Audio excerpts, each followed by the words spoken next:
Hello friends, அடுப்பங்கரை நம்ம வீட்டு சமையலில் இன்றைக்கி ஒரு வெந்தயக்கீரை பொரியல் செய்ய போகிறேன். எப்படி செய்யலான்னு பார்க்கலாம் வாங்க, வீடியோக்குள்ளே போகலாம்.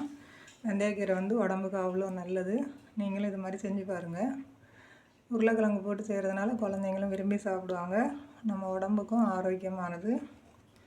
முதல்ல ஒரு கடாய் எடுத்து வச்சுட்டு அதில் ஆயில் சேர்த்துக்கலாம். கொஞ்சமாக உளுத்தம் பருப்பு சேர்த்துக்கலாம்.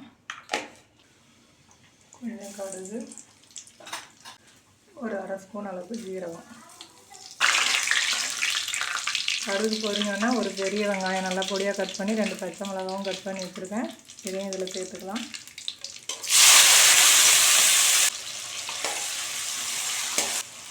பொரியலுக்கு தேவையான உப்பு சேர்த்து வதக்கலாம். வெங்காயம் ரொம்ப வதங்கணும்னு தேவையில்லை, ஒரு கண்ணாடி பதம் வதங்கினா போதும்.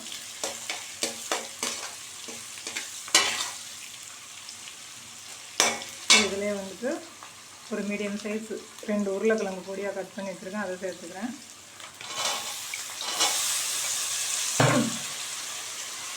ஒரு கட்டு கீரை நல்லா கட் பண்ணி க்ளீன் பண்ணி வச்சுருக்கேன், இதை சேர்த்துக்கலாம்.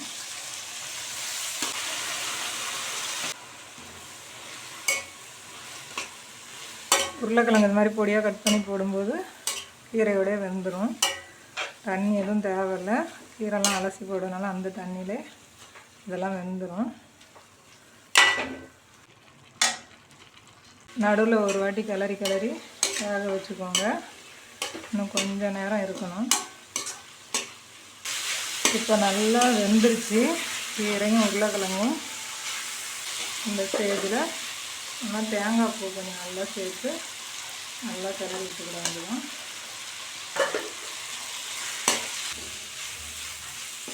இது மாதிரி செஞ்சிங்கன்னா வெந்தயக்கீரை கசக்காது. உருளைக்கிழங்கு போட்டிருக்கு, அதனால் கசப்பு தன்மை இருக்காது.